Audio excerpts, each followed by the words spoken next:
Pinupuri ka namin, O Diyos, Ama, Anak at Espiritu Santo.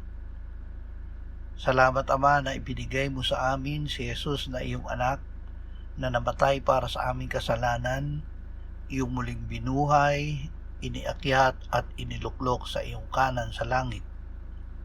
Salamat na ibinigay mo sa amin ang iyong banal na Espiritu at sa pamamagitan niya ay ibinuhos mo ang iyong pag-ibig sa aming puso. O Espiritu Santo, ituon mo ang aming paningin lagi kay Jesus dahil siya ang nagtatag at nagpasakdal ng aming pananampalataya.